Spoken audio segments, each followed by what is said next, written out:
to start recording again. Very good.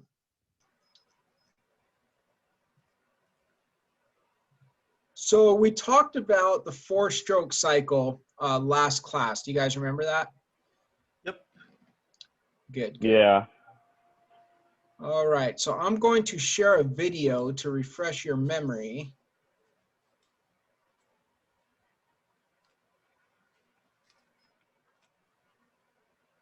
I think. There it is. Can you guys see my screen? 4-stroke engine? Yeah. Yep. All right. So we're going to watch this video. It's 3 minutes long. And then I'm going to elaborate on what's happening. And because I'm going to start talking about some of the tests that we're going to perform when you guys go to the lab. This class doesn't cover the ignition system and fuel system. This class covers the mechanical moving parts of the engine.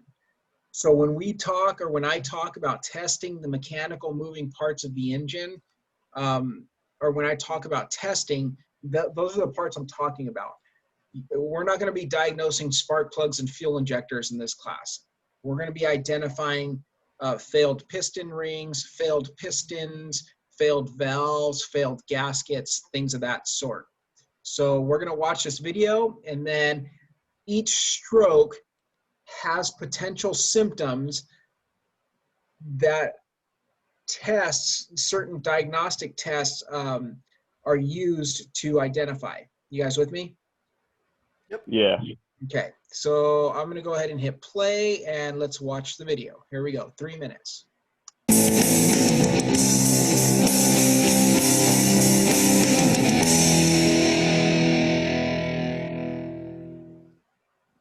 A basic lesson in the fundamentals of a 4-stroke EFI gas engine may be helpful to your understanding of Mercury products. Here are the basic components of every 4-stroke gas engine: a piston, a connecting rod, a crankshaft. As the piston travels up and down in the cylinder, this lateral motion is turned into a rotating motion at the crankshaft. The longer the stroke of the piston, the larger the displacement of gas and air occurs in the cylinder. To propel that piston, we need to ignite a tiny bit of gas and a whole lot of air. This creates expansion inside the cylinder. The fuel delivery system consists of an air intake manifold, valves, intake and exhaust, a fuel injector, and a spark plug. A 4-stroke engine is called a 4-stroke because 4 up and down motions are needed to complete the cycle. In the first stroke, the piston travels downward as the intake valve opens and a mixture of air from the atmosphere and a metered amount of gas from the electronic fuel injector enter the cylinder. This is called the intake stroke. On the second stroke, the piston travels upward, compressing the air and fuel to make a highly combustible mixture. This is called the compression stroke. At this point, the spark plug fires, sending the piston downward from the expansion of the air and gas mixture. This is the combustion stroke. The fourth stroke is the exhaust stroke. As the piston travels upward, the exhaust valve opens to release the burned air-fuel mixture. When the piston reaches the top of this stroke, the intake valve opens and the cycle begins all over again. It takes 1 up and down motion, or 2 strokes of the piston, to create 1 revolution of the crankshaft. RPMs, or revolutions per minute, is how many times the crankshaft rotates within that minute. At wide open throttle, the crankshaft may turn at 5,000 RPMs, or a dizzyingly 83 times per second. Meanwhile, the piston traveled up and down 166 times in that same second. Want to see how fast that is? Now, that's fast. Let's see it again. Amazingly, the 4-stroke EFI engine does this smoothly, quietly, and reliably for years and years of operation. All right. Engine may be helpful to your... You guys still there? Yep. Yeah. Cool. So let's look at what's going on here. Let's start with these components here. I was about to say, what happens at 6,000 RPM? Well, it ain't a Honda, so.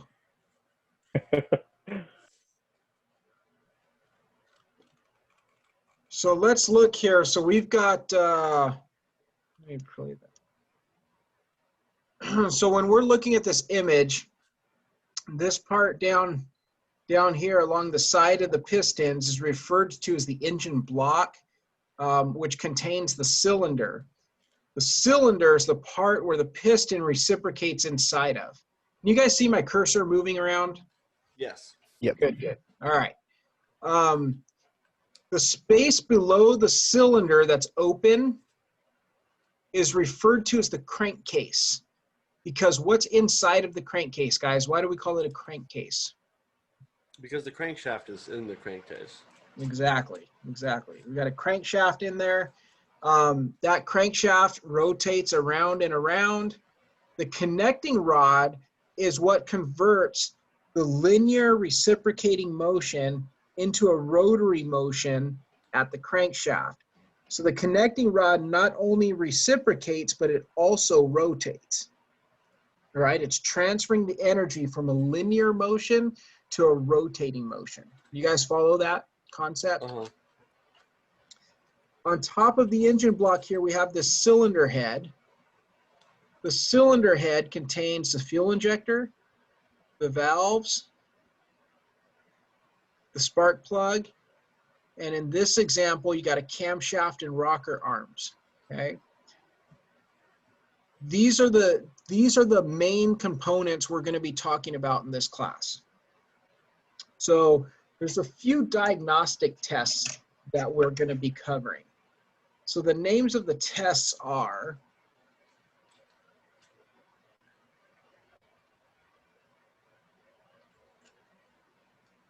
I have a question. Are we gonna be building and like disassembling a piston or no? you guys, so this semester is going to be different. So the plan is the second half of the semester, we're going to be disassembling and assembling engines. In a pre-COVID world, we would have done that in a team of 3 to 4 people. We would have completely disassembled and reassembled an engine. Because it's a COVID world, probably what's going to happen is I'm going to have stations where you guys will be setting up a timing chain. And then in another station, you'll be removing and installing valves. Another station, you'll be removing and installing a cylinder head. Another station, you'll be removing and installing pistons. You guys follow? Yeah. Because we don't want to be spreading the, the COVID. So, so we're kind of changing it up this semester. I don't think it's going to be bad. I think that the skills are learning how to use the tools. Like I said on the first class, it's all the same stuff. It just looks a little different. So, if that makes sense. Any other questions before I continue? Is the metal piece at the bottom of the crankshaft, is that a counterweight or is that used to move oil in the crankcase, or what is that used for? This big chunk right here? Yes, sir. So that is a counterweight. So as this is rotating, as that piston's moving towards top dead center, when that piston reaches top dead center, you have the mass of the piston is stopping. So as the mass of the piston is stopping here, this rotating mass here kind of counters the vibration that makes. Does that make sense? Yeah, so it smooths out the operation by giving it inertia. Exactly. Exactly. Awesome, thank you. You're welcome. Anybody else?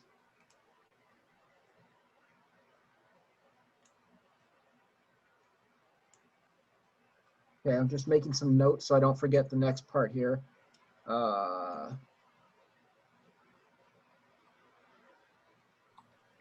Do you have your chat box open in the middle of your screen? I do, yeah. It's kind of blocks our view. Well, I'm gonna throw some notes in there in a sec. I'm just putting some notes on paper so that I don't lose my train of thought because I'm the master at that. We all been there. All right, I think I got what I need. Okay, so these are the tests that we're going to be doing. We're going to be doing vacuum testing, power balance testing,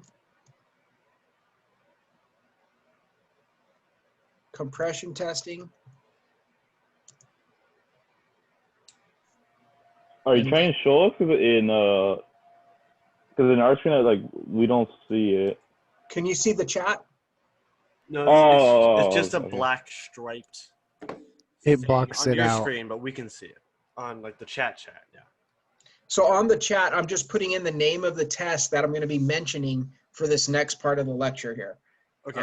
So there's vacuum testing, power balance testing, compression testing, and leak down testing.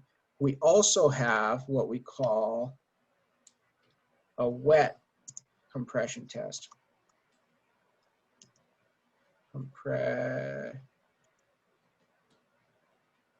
I want you guys to see the words, and that's why I'm typing them in the chat there, okay? So I'm going to go through the 4-stroke cycle, and I'm going to explain what each one of these tests does when we're doing the test. Does that make sense? Yeah. So I just closed my chat box, okay, for those of you who are wondering about that. So we're going to let this play through. Okay, so there's your process. So here we are. This is your intake stroke.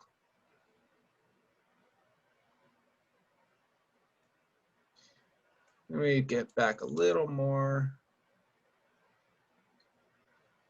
Power, exhaust, intake. Which way is our piston moving on this stroke? This is an intake Downward. stroke. Down, right? It's moving. Yeah. Okay. So on the intake stroke, are we building any pressure in the combustion chamber? No, we're gaining potential energy for that combustion, though. I mean, not technically potential energy, but we're gaining the material to compress. Right. We're preparing that air fuel mixture, right? Our piston's moving down. As that piston moves down, let's talk about the atmosphere real quick. When I'm standing on the beach at Carlsbad, how much pressure is pushing on my body? Isn't it 15 pounds per square inch at atmosphere? Yeah, it's about 15 pounds. It's 14.7 psi. That is the atmospheric gases pushing on our bodies. So at sea level, we have about 14.7 psi. When we put a throttle, right, this is your intake port. That port goes up into an intake, and then there's a throttle body, and the throttle is a plate that closes off the path for air to enter the engine. So when that throttle plate is closed and that piston's moving down, it creates an absence of pressure, also known as a vacuum. You guys follow? Okay, so when that piston moves down on the intake stroke, it's creating an absence of pressure. The atmospheric pressure is greater than the pressure inside of the engine. So the atmosphere is actually forcing air into the engine through the throttle plate or wherever their idle control valve is. When you step on the gas pedal, that throttle plate opens and the atmosphere is able to push more air into your engine. Hence the term naturally aspirated. You guys with me? Any questions so far?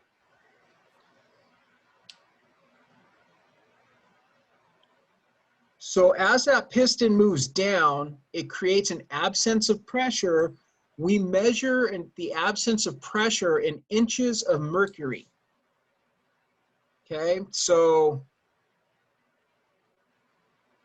inches of mercury, where's my little chat here? inches of mercury, you're going to see a INHG, like that. So an engine that's running healthy at idle will have 17 inches of mercury. You guys follow? Yeah. So when we're doing a vacuum test, we connect our vacuum gauge to the engine, and that vacuum gauge is measuring how much vacuum is available in the intake manifold of that engine. Now that engine might be 4 cylinders, 6 cylinders, or 8 cylinders. Hey guys, remember to mute your screen if you got some background noise, please. Oh, sorry, So- a plane went overhead. Could you hear that? No, I heard children laughing or something. Yeah, that's okay. So the vacuum test is going to tell us a couple of things. If we are measuring vacuum near on the intake, we could have a blown gasket that's allowing pressure from the atmosphere to bypass the gauge and just enter the engine being unmetered, also known as unmetered air.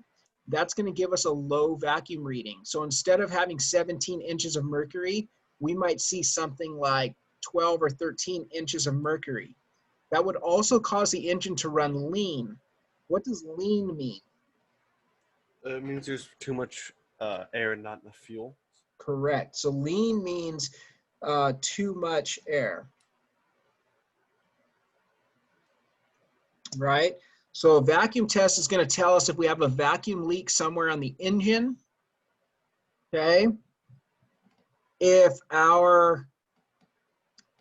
we have a valve that is burned and our piston on the compression stroke is pushing compression past that valve, it's going to cause the needle to jump.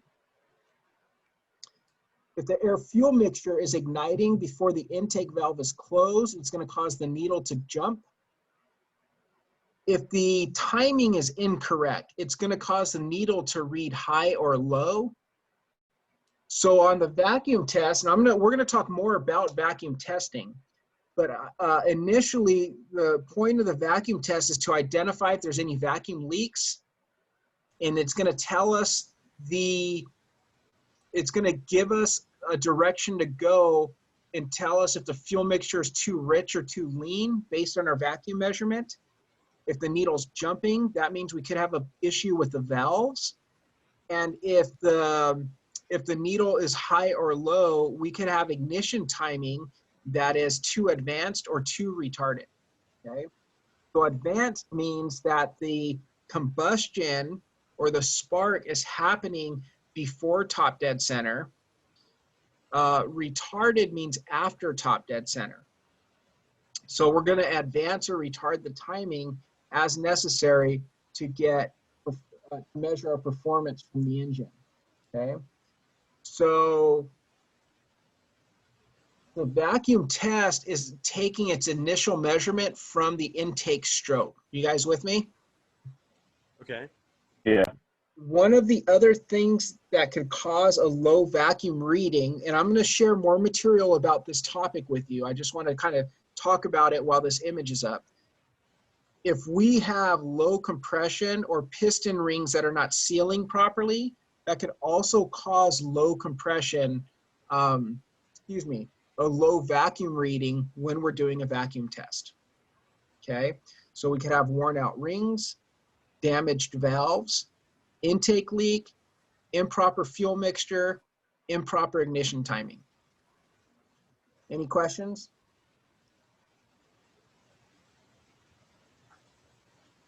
All right. So I'm going to play this through. The next test I want to talk about is called a power balance test.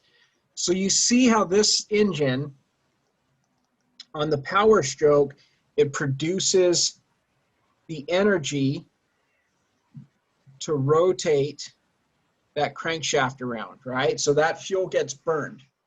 So visualize this. If this was a 6-cylinder engine, right? You have 6 pistons doing this same thing, but the time is spaced out equally, right? So on a 6-cylinder engine, you have a combustion stroke. Well, let's do a 4-cylinder engine. That's easier to do the math. On a 4-cylinder engine, you have a combustion stroke every 180 degrees of rotation on the crank. So visualize this. 4 of you are pushing a car. All of a sudden, the car gets heavy because one person stops pushing. What happens to the speed of the car?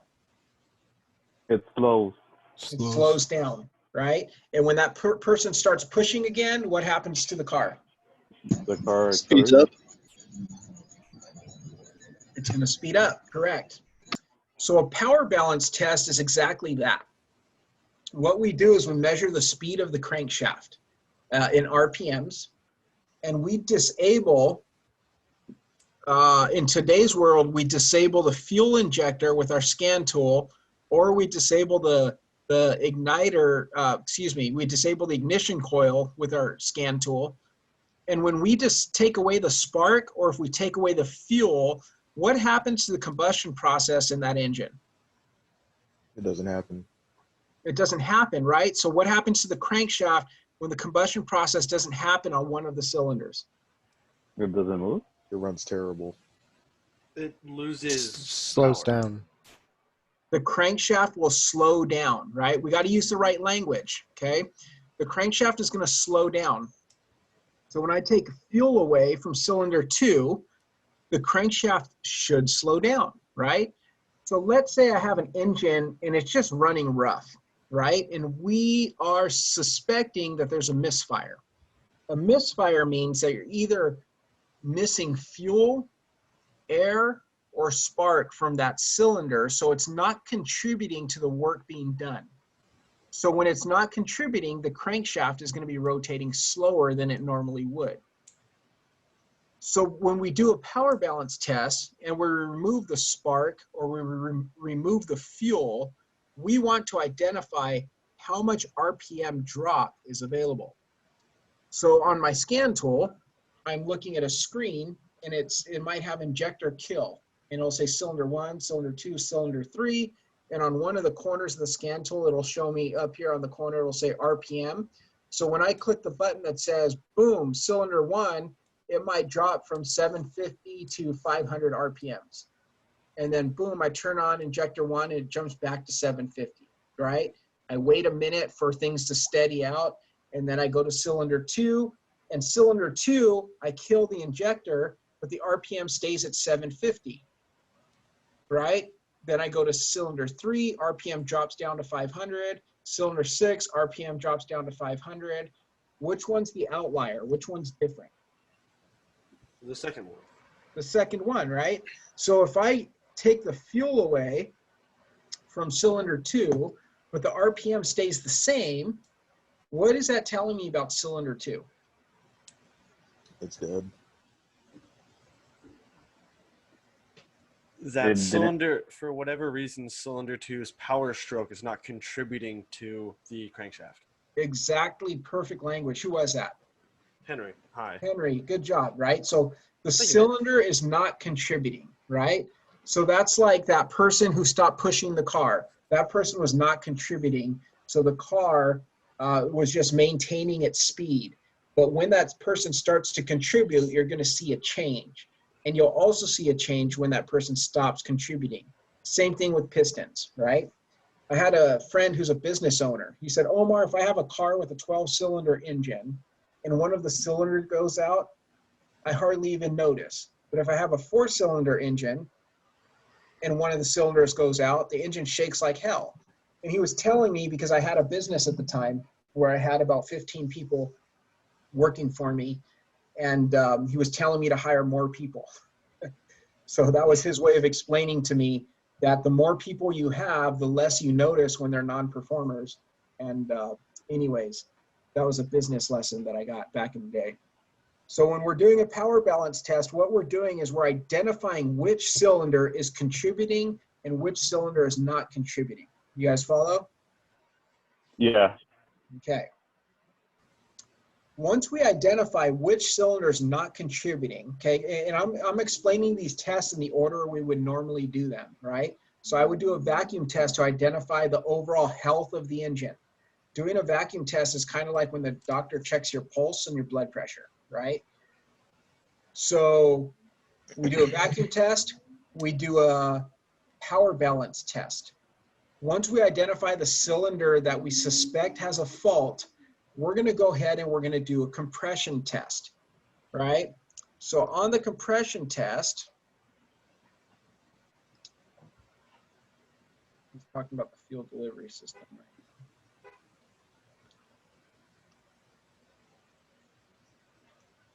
right? That's your compression stroke, right? So see your pistons at top dead center, both valves are closed. The spark plug is just igniting the air fuel mixture. In a compression test, what we do is we disable the fuel system, we disable the ignition system, so we're not getting any fuel or spark in the compression test. But what we're doing is we're taking the spark plug out, and in its place we put a compression tester. So it's a special adapter that screws into the spark plug hole, and then there's a little gauge. And then we go and we crank the engine and we let that piston reciprocate up and down 5 times. And we watch the needle jump on the compression gauge. Every engine has a different specification, but that piston should be producing well over 100 PSI of pressure on the compression stroke. So we're going to do the compression test on each cylinder, taking extra attention to the cylinder that may have showed us a poor response on our power balance test. So our compression test, the way we would do that, let me show you guys something here.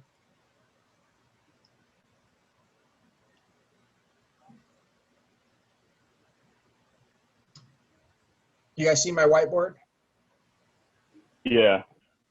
Uh-oh, my stylus is missing. Here it is, I found it. So on a compression test, why isn't my stylus working?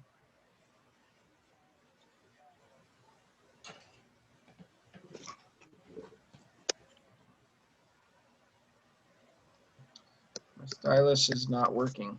I'm going to use my fat fingers, guys, so bear with me. Is it charged? It wasn't plugged in, so it's probably not charged. This is a 4-cylinder engine, right? This is the front. This is the rear.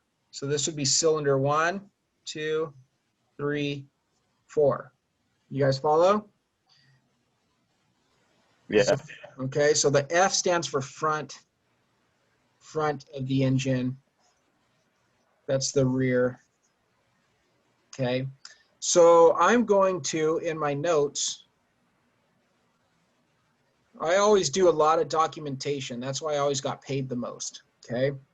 So if I do a compression test on cylinder 1 and I had 130 PSI, cylinder 2, 70 PSI, cylinder 3, 120 PSI, and then cylinder 4, 135 PSI.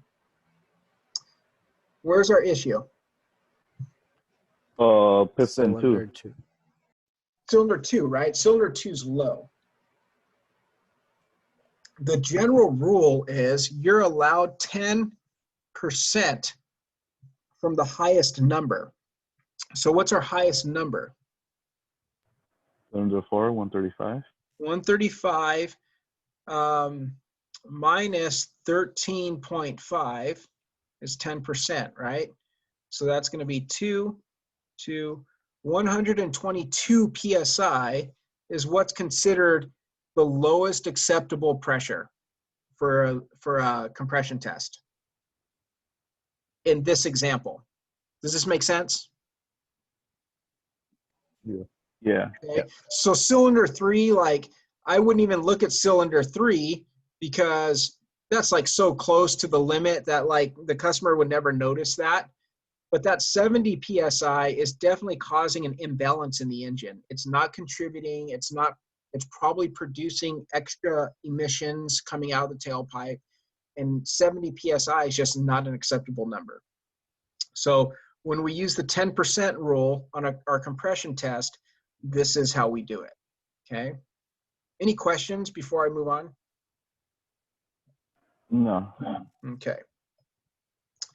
So let's jump back to real quick before I move on.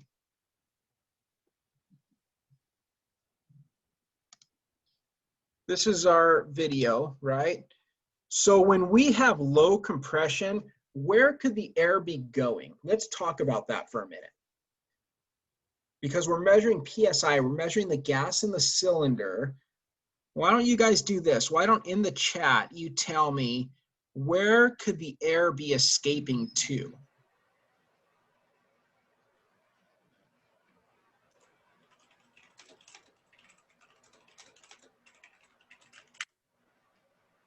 Valves, crankcase, kind of, exhaust blow by, exhaust valve, okay, that's more specific, right? So I want to know which components will fail and allow air to escape from the combustion chamber. Past the rings, right? So if it's going past the rings, that's what produces blow-by. When you have worn out piston rings, that produces blow-by. You could have a burned intake valve. You could have a burned exhaust valve. You can have a blown head gasket. Those are like the 4 most common things. So low compression. Gas from the electronic fuel injector enter the cylinder. Oh, my bad, sorry. Low compression is typically going to be worn rings, burned valves, blown head gasket. Those are the most common reasons, okay? So I'm putting that in the chat there for you guys for future reference, okay?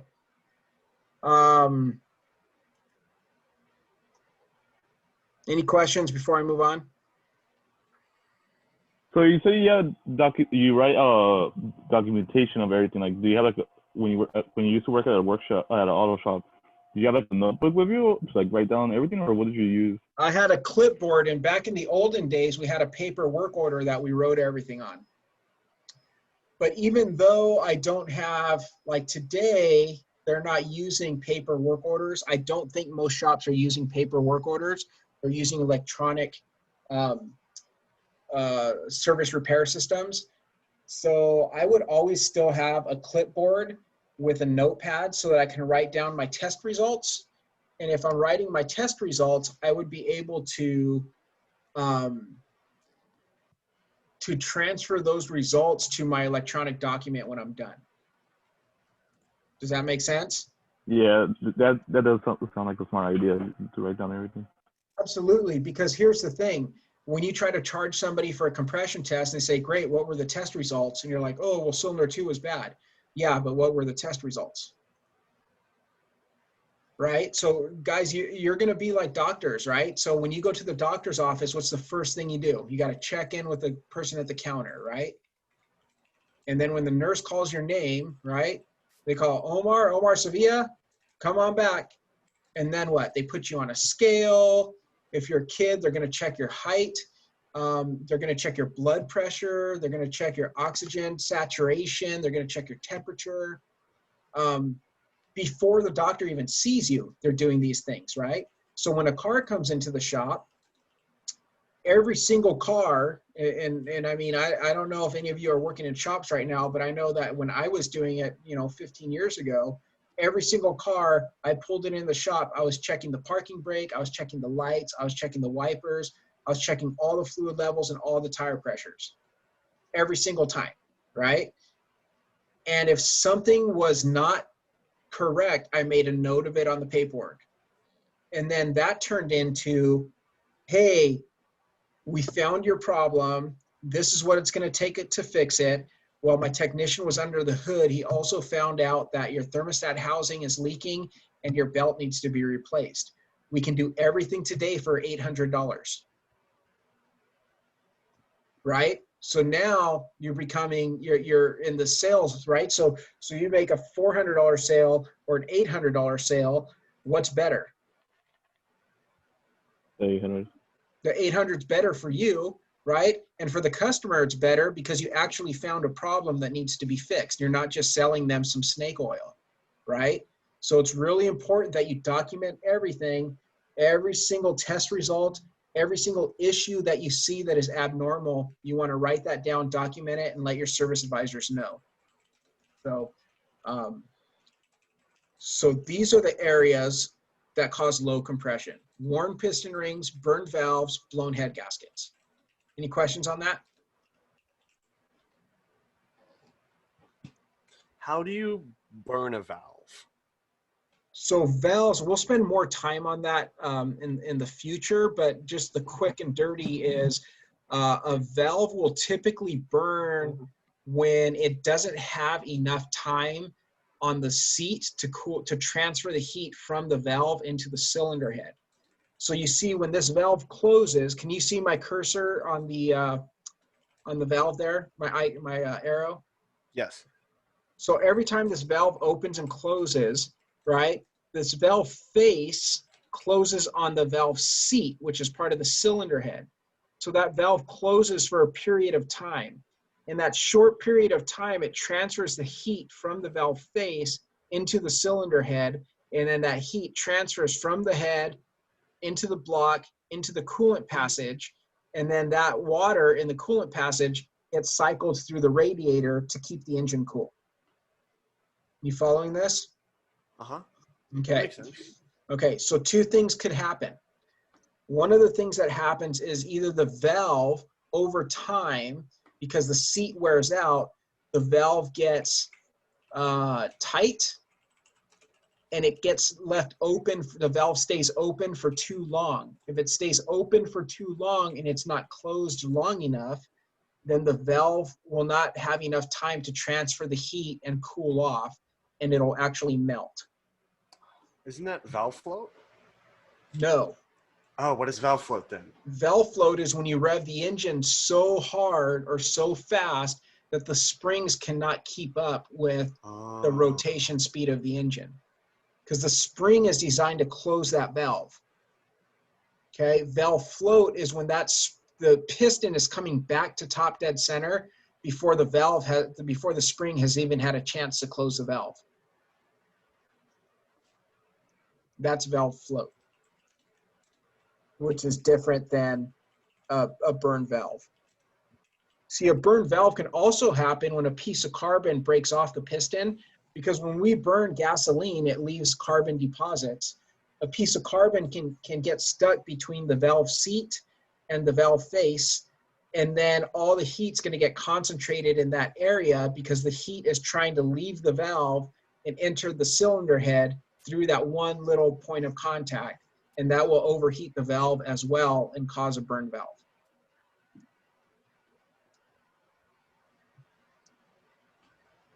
Did I answer the question? Yes, that makes sense. Thank you.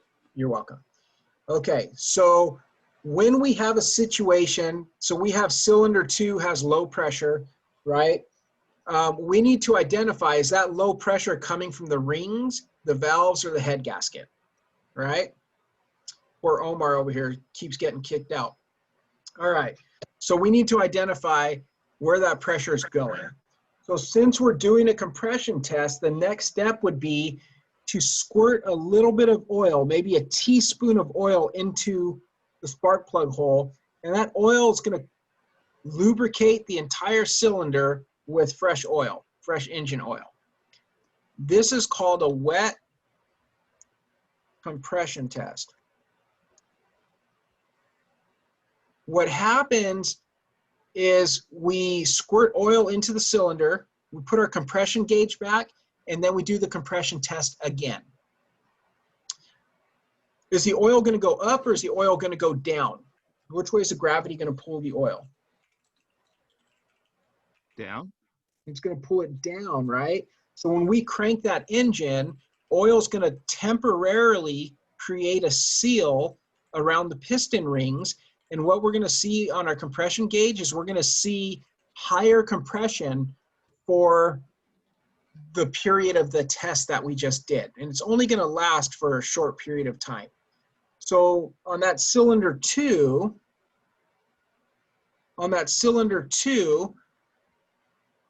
where we're seeing our 70 PSI, right? We're seeing our 70 PSI on cylinder 2. If we're doing a wet test, it might jump back up to 120, let's say. If we see a change that's that big after we add oil, we know for a fact that our piston rings are compromised. So now we can say with confidence to our customer, it looks like your piston rings are worn out in cylinder 2, or we have a damaged piston. We recommend a tear down and inspection. The worst case scenario is we got to replace the engine. And then you can give an estimate for the worst case scenario. You do your tear down. If you can fix it, you win because you can do it for cheaper than the engine replacement. You guys with me? Any questions so far?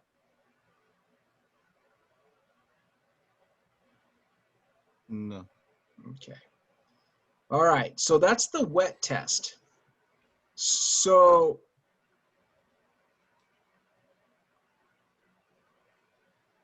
let's say we do a wet test and it stays at 70 PSI. What is left that could still be causing our combustion leak? Burn valves or blown head gasket. A burn valve or a blown head gasket. So the next test is called a leak down test, right? So the leak down test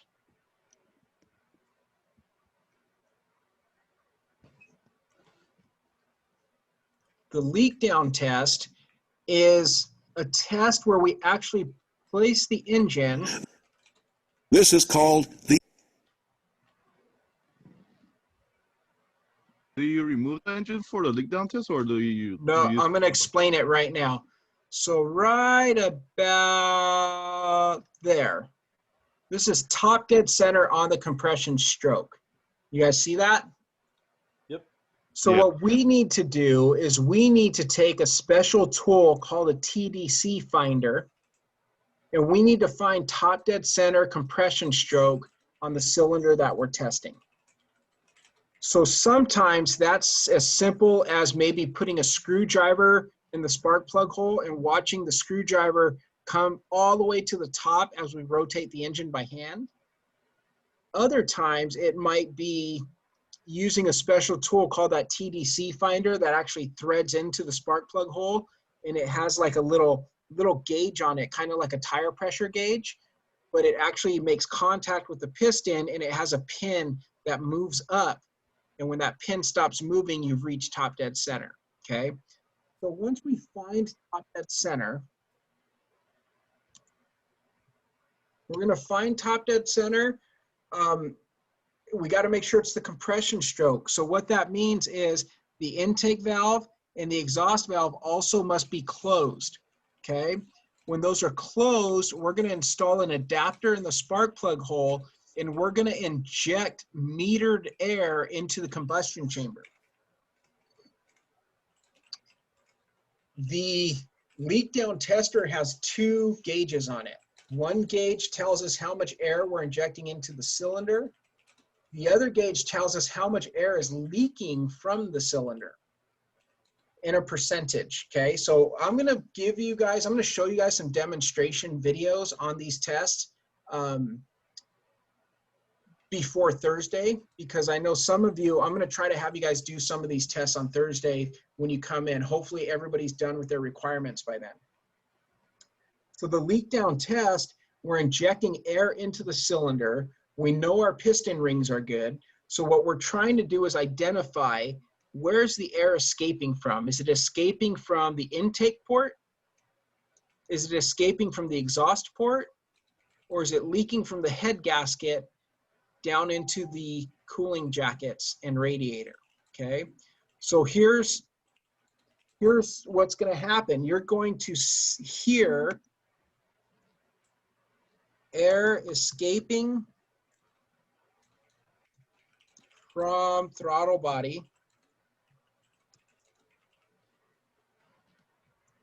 if it's an intake valve. Okay, you will hear air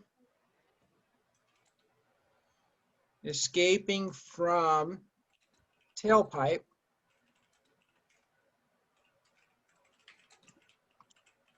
if it's a exhaust valve. You will see bubbles from radiator if it's head gasket.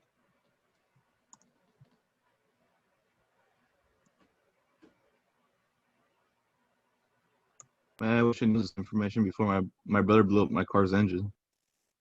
Well, you know, that's the way it goes, man. And sometimes it's not your brother's fault, right? If it was your car, who's in charge of maintenance?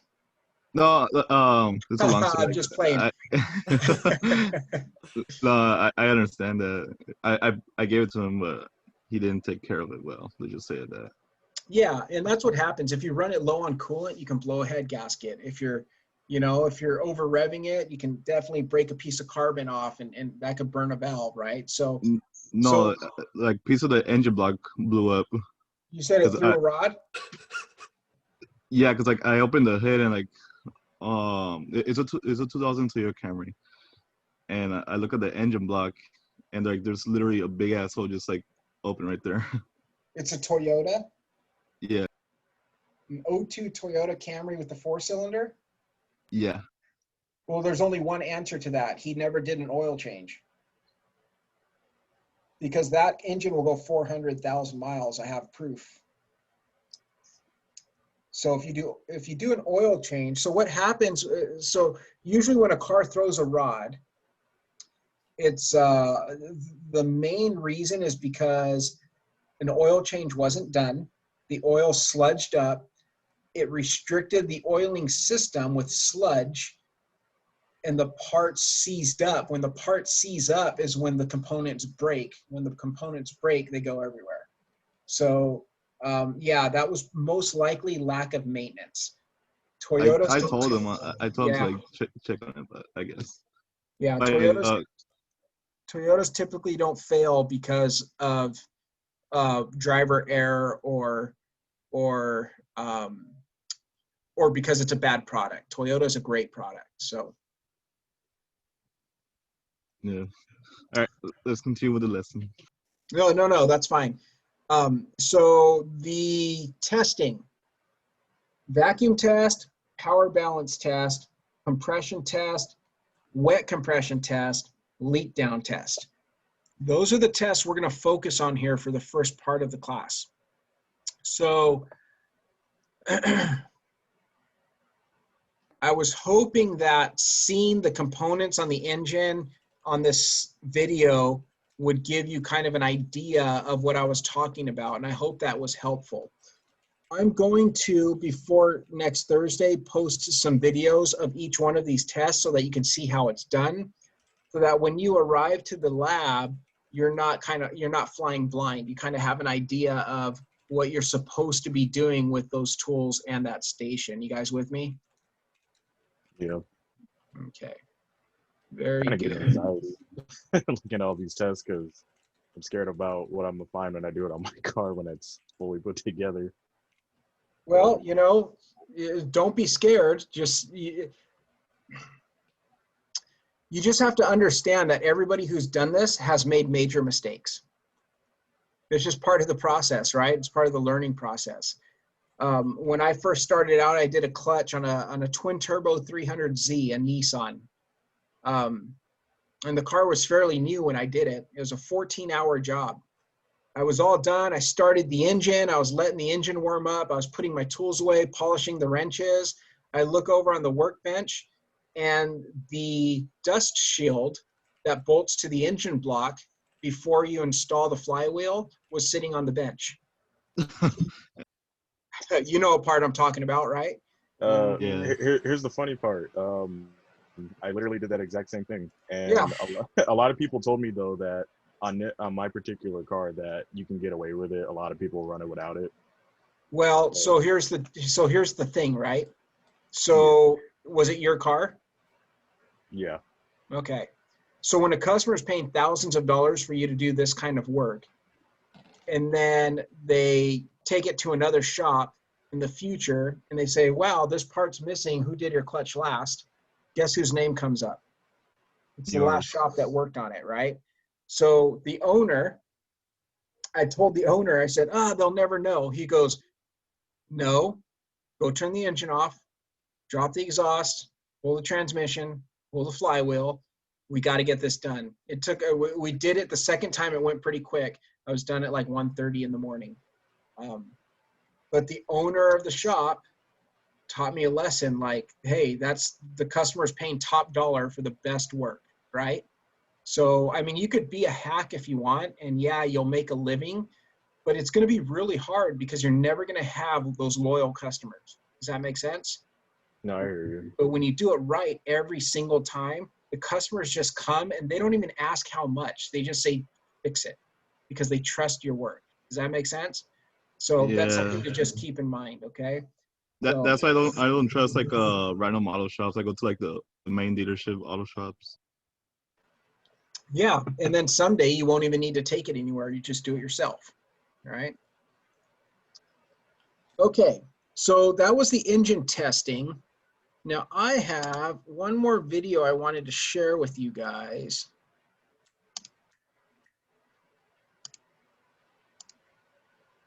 Before I moved on from this topic here. This is an external combustion engine.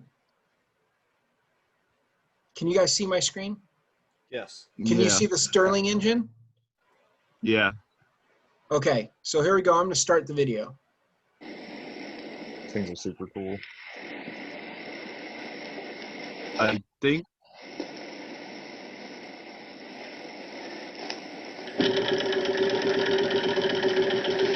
So they're using an external flame to heat up the air in the engine, and the expanding air is what's creating the motion. The energy is the fuel in the candles.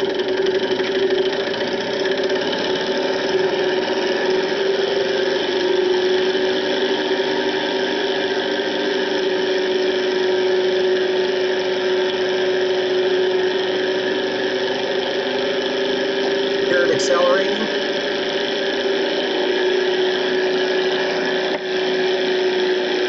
You hear it decelerate. More fuel, more power.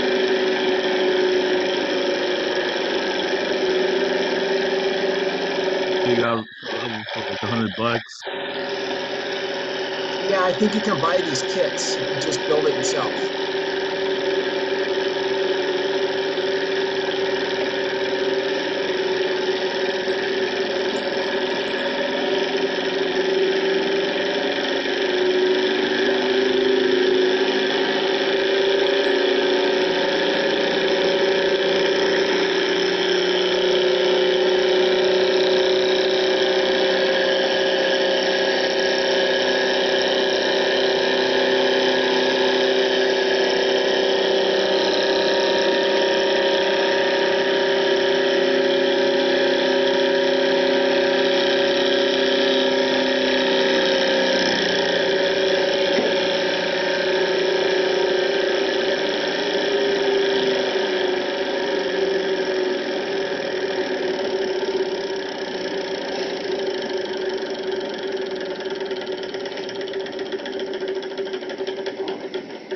There you go. So there's your external combustion engine. That was pretty cool, not gonna lie. Yeah. Yeah, I'm fascinated with that type of stuff. So you can get lost in YouTube on that when you're done with your homework, okay? All right. So let's see. We're going to stop sharing. Okay, let's see what time it is. It's 8:24. We've been at it